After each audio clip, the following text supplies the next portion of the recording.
Wah, nggak kedengaran. Aldi. Oke. Aldi. Ya, Pak. Udah kedengaran. Baik. Ya, Pak. Apa masalah yang kau tahu dengan Vera? Masalah. Makanya, ya itu Pak, dia pernah mengalami perlakuan kekerasan di dalam rumah tangganya yang dia terima daripada suaminya, Pak. Oke, cukup. Dia mengalami kekerasan ya. Oke, saya harus katakan kau berani sekali mengambil skripsi ini. Anda tak tahu siapa Vera, apa persoalannya, lalu kau jadikan judul skripsi. Saya ragu kamu bisa menyelesaikan masalah ini. Itu yang pertama. Saya ragu Aldi bisa menyelesaikan tugas penelitian ini. Harus diingat bahwa menulis karya ilmiah itu sudah menjadi proses panjang. Pergumulan panjang kita. Jangan tulis yang Anda tidak tahu. Karena itu akan membuat Anda gagal. Jadi pertanyaan Pak Tony tadi itu sebenarnya hendak membantu kamu. Kalau apa yang kamu tulis di kertas ini, 10 pun bisa ditulis ini. Tapi apa yang Anda tahu, yang hendak Anda selesaikan, itu yang kami perlu tahu. Supaya kami tolong saudara menyelesaikan tugasmu ini. Tapi kalau saudara berbelit-belit menjawab, kami ya apa yang mau bisa kami tolong? Siapapun nanti pembimbingnya ini bisa mengalami keterlambatan karena Anda tidak menguasai apa yang hendak engkau tulis. Oke, saya lanjutkan aja. Ya, saya akan share. Mudah-mudahan nanti ini bisa menolongmu ke depan supaya lebih mantap skripsimu ini ya. Sebentar.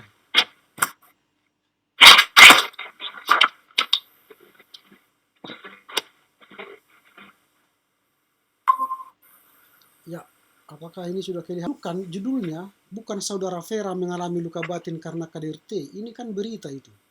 Saudara Vera mengalami luka batin. Jadi judul skripsi itu harus merupakan sebuah pernyataan. Jadi mengatasi luka batin karena kekerasan dalam rumah tangga. Judul skripsi nggak boleh disingkat. Harus diperpanjang. Jadi mengatasi luka batin karena kekerasan rumah tangga KDRT. Baru di dalamnya itu. Nama kalau kata-kata nanti tak usah ditulis huruf besar, kata-kata penghubung untuk dengan, pada, bagi dan sebagainya. Tadi bukan ada merendahkan, meredakan dalam bahasa Indonesia yang benar, reda, tidak ada redah. Jadi sudah disampaikan tadi ya, dibaca dalam bahasa Indonesia yang baik dan benar. Kemudian ini masih proposal, jadi tidak perlu bab 1. Bab 1 itu kalau ini sudah disetujui menjadi sebuah proposal, lalu diterima menjadi sebuah proyek skripsi, maka ini nanti jadi bab 1. Kalau masih ini disebut dengan seminar, ini bab 1 yang kau tulis ini di sini seharusnya judul proposalmu ini. Nanti dalam perbaikanmu di sini judul yang ini judul yang di atas ini dimasukkan di sini. Baru nanti pendahuluan, latar belakang dan sebagainya. Catatan teknis lainnya ini dalam menulis artikel dari ensiklopedia ini J.D. Douglas, nanti lihatlah di buku J.D. Douglas itu, misalnya ini ya, saya ambil ini. Ini, kalau lihat ini ya, lihat buku ini kan, ini bukunya ini, ensiklopedia. Siapa yang menulis? Ada artikel, ada penulis di sini. Di bawahnya ini ada ini. Ada nama ini JDD, AL, HO. Ini inisial penulisnya. Maka sebut nama penulisnya, kemudian judul artikelnya. Judul artikelnya apa? Di sini ada misalnya contoh judul artikelnya Omri. Penulisnya ini JJD. Siapa JDD itu? JDD itu ada di sini. Ini daftar penyumbang. Lihat JJD di sini nanti. Siapa itu JJD di sini? Baru setelah itu buatlah dalam J.D. Douglas editor. Dia di sini editor. Itu cara menulis artikel dari ensiklopedia. Jadi jangan langsung seperti itu J.D. Douglas langsung halaman sekian, nggak bisa. Jadi penulisan ilmiah tidak seperti itu. Nah kemudian kalau dalam kurung tidak boleh 1 Yohanes, tapi 1 Yoh. Nanti semua itu seperti itu. Kemudian tanggal tidak usah lagi, tanggal 28 Mei, 28 itu sudah tanggal itu. Lalu ini BPKGM harus konsisten. Kalau BPKGM semua. Tapi kalau BPK Gunung Mulia, BPK Gunung Mulia semua. Nah, itu catatan teknis. Kemudian ini sama dengan catatan ke-12 tafsiran masa kini, Tamki. Tamki itu pun ada penulisnya. Lihat nanti seperti dengan ensiklopedia tadi.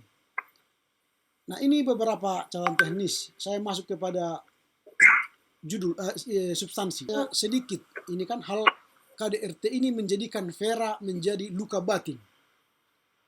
Kebencian dialami. Baru oleh karena itu maka saya membuat judul skripsi ini.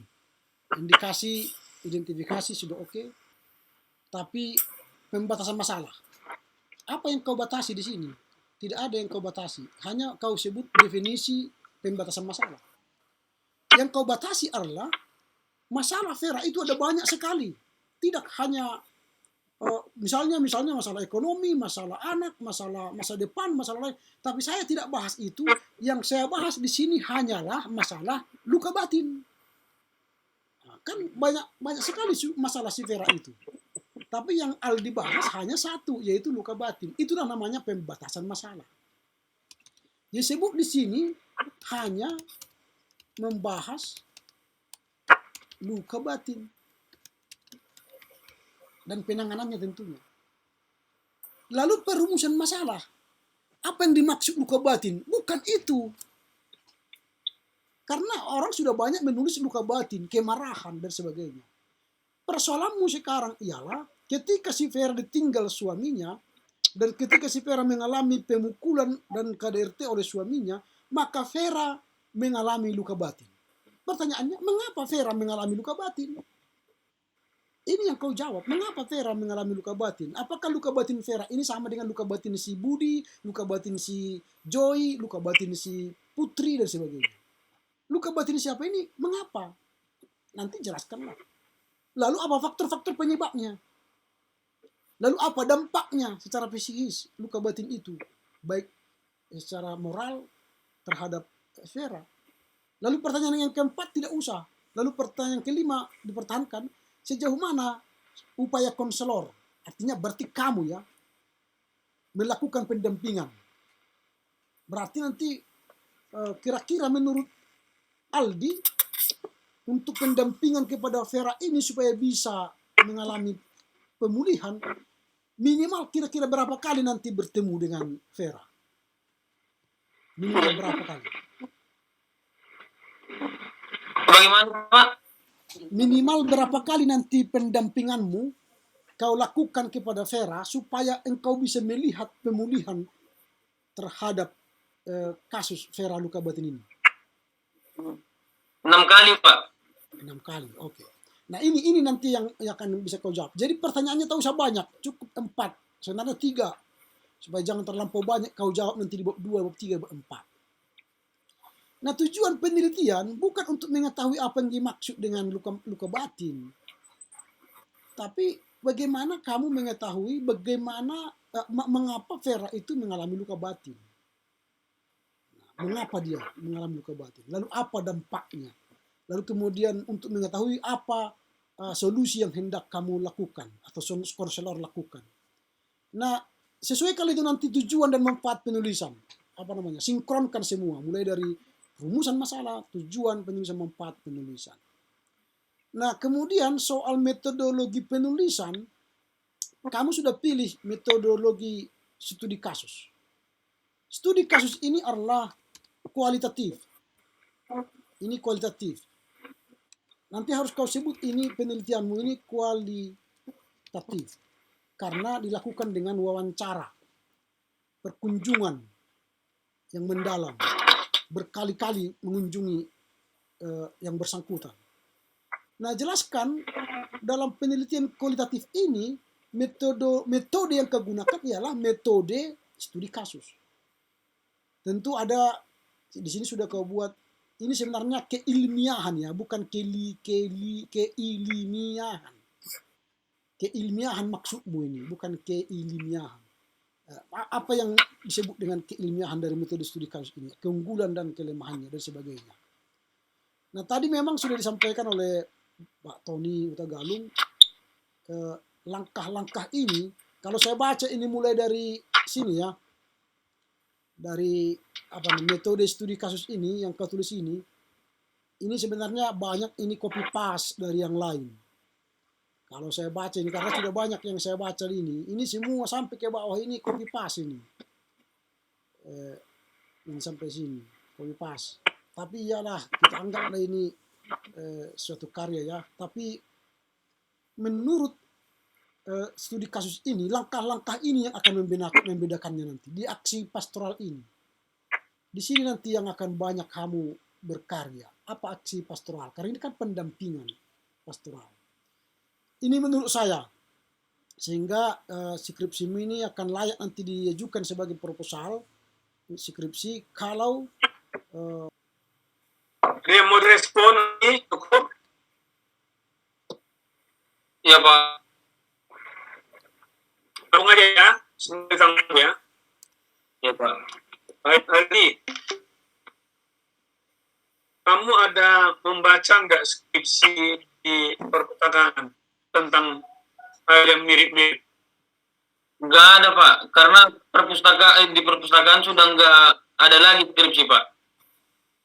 Maksudnya kalian tidak punya akses lagi untuk melihat langsung. Iya Pak, yang ada langsung. Pak. Oke Pak. Saya punya daftar mulai tahun 2016 sampai 2021 judul skripsi semua bidang. Nah, ternyata judul ini apa dengan judul skripsinya, hanya bedanya adalah orangnya. Kalau kamu Sinelli, jadi tahun 2018 sebetulnya pendamping kepada Nelly yang mengalami kekalahan dari suami dalam rangka menahan turun ke masa kurang PD. Jadi itu hanya saja, tapi variabel serupa.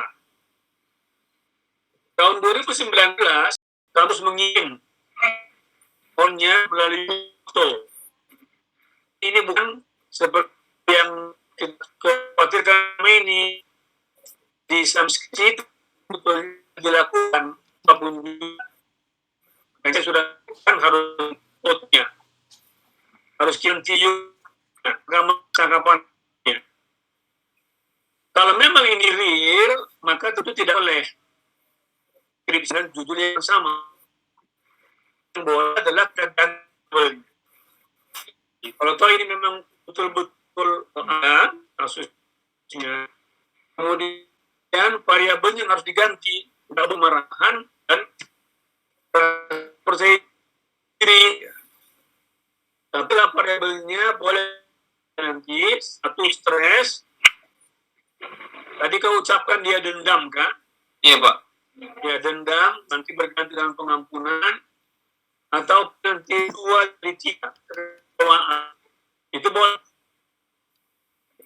Jadi ya belum ini, karena sudah ada yang sebut variabel.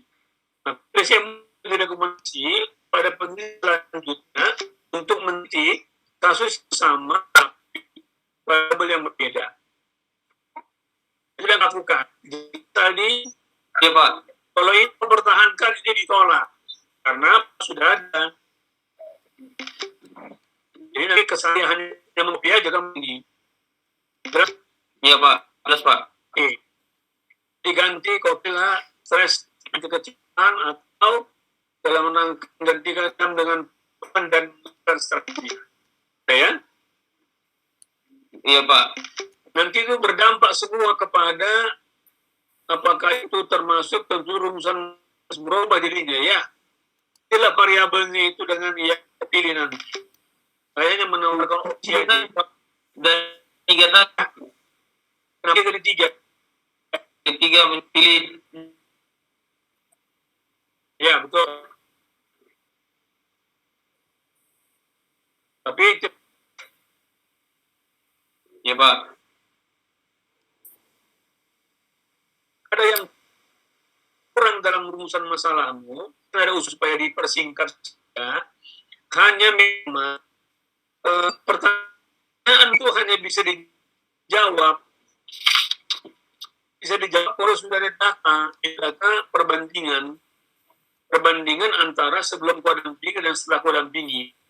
Jadi apa yang Pak Ramli katakan tadi sebetulnya benar. Ini sebenarnya sudah ditatik nih. Ya ada kabelnya. Kita akan alat ukur. Jadi kau nanti gunakan alat ukur yang kau gunakan sebelum nanti terus ke bab 3. Tapi betul, alat ukur tidak ubah, tidak menjadi seperti yang tadi. Maaf Pak, alat ukurnya dalam bentuk grafik atau tabel Pak? Dan ukur untuk pertanyaan-pertanyaan dan variabel yang di dan konsultasi sama yang sedang mengerti sekarang, mereka sudah masuk bab 4 ini. Iya Pak. Dalam pembimbingan nanti itu, kalau menurut saya, sampai poin 4 poin 5, enggak sebagai pembaca selama proses 4 dan 5 itu tambah lagi apa yang terjadi selama proses. Nanti di situ akan tahu kamu ini memang seorang konselor yang handal atau tidak. Misalnya tadi usulan poin 1 dia cocok dia kalau gitu kan itu. Kemudian faktor tentu dibutuhkan ya untuk penelitian. Nah, hanya antara 4 sama 5 dan yang kalau apa yang nama dampingan pastoral. Kira-kira Jelas Pak. Nah, apakah kamu ini karena kesan saya, kau punya skripsinya si Mas? Konsul juga sama Bapak. Saya tahu saya nggak bisa skripsi sama dengan teman-teman saya Pak. Saya pernah tanya sama si Fitri teringat tentang judul dia Pak. Dan saya ingat yang Bapak katakan judul nggak masalah sama, yang penting variabelnya berbeda Pak bilang gitu Pak. Berbeda, variabelnya beda dan kliennya juga harus berbeda terutama kata Bapak. Itu yang saya ingat Pak. Ya Pak. Jadi kamu nggak mengcopy paste ya dari si Mas Nida, karena ini variabelnya sudah. Iya Pak. Saya pikir itu aja ya. Lagi Bapak memberikan sesuatu. Dan sentuh dia Ya. Yang paling krusial. Baik Pak Tony, Pak Ram. Cukup, saya cukup Pak. Begitu, itu kan seperti lihat apa yang disampaikan di struktur cara mayor ya. Tapi jauh si Aldi belum tegas. Bagaimana dengan masukan-masukan tadi? Silakan Aldi. Di bagian yang contohnya Pak.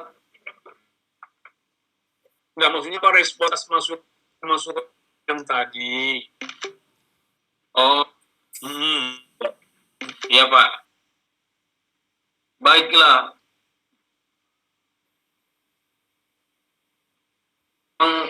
Pengakuan saya tadi. Ini kali pertama saya akan melakukan pendampingan khusus pastoral terhadap orang yang sedang mengalami luka batin. Jadi saya butuh banyak arahan dari bapak-bapak dosen yang sudah lebih mahir dari